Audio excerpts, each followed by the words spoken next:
Alors, la plus grande mauvaise habitude, en fait, c'est tout simplement le grignotage, qui est induit par plusieurs erreurs qu'on aura tendance à faire. La première, c'est l'ennui, puisque du coup, on est beaucoup à être confiné à la maison, à ne pas travailler. Du coup, les journées sont relativement longues, on se laisse un petit peu porter. Donc, c'est vrai que l'ennui a tendance à nous amener à vouloir grignoter simplement pour passer le temps.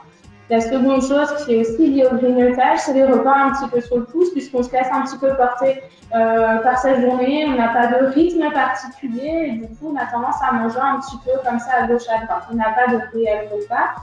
Et le gros problème, c'est que du coup, sur l'instant, ça va, mais c'est des choses qui ne rassadient pas, donc on aura tendance à vouloir grignoter.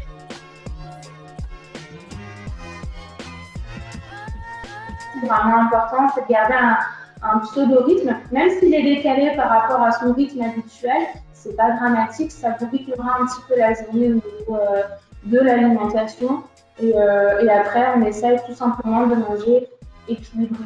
Avoir une assiette qui nous apporte tout ce dont on a besoin, c'est-à-dire qu'on va essayer d'avoir évidemment tout ce qui est féculent, pâtes, riz, pommes de terre, etc.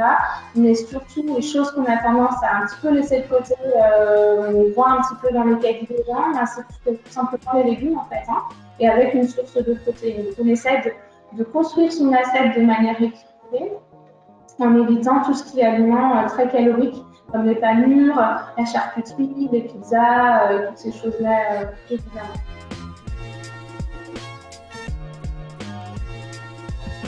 Ce qui est primordial, c'est de s'organiser au niveau des plannings de menus. Avant ces courses, il faut essayer de prévoir des menus sur une semaine à 10 jours, puisque du coup, on peut tenir sur ce terme-là en termes de courses. Donc, prévoir, lundi, on va faire, je sais pas, un steak haché avec des haricots, des pâtes, mardi du poulet, etc. Donc, prévoir, c'est vraiment le grand du travail, puisque si on prévoit, on va pouvoir faire sa liste de courses en fonction et on n'est pas pris de court. La seconde chose, c'est aussi de s'organiser en faisant ses menus sur la semaine ou les 10 jours. Donc, ce qu'il faut essayer, c'est de privilégier au maximum les fruits et légumes frais. Et puis ensuite, une fois qu'on a limité un petit peu, c'est-à-dire qu'on a passé ces légumes frais, on s'oriente un petit peu plus vers les légumes congelés et les légumes en conserve, qui sont tout aussi bien que le frais, il ne faut pas les laisser de côté.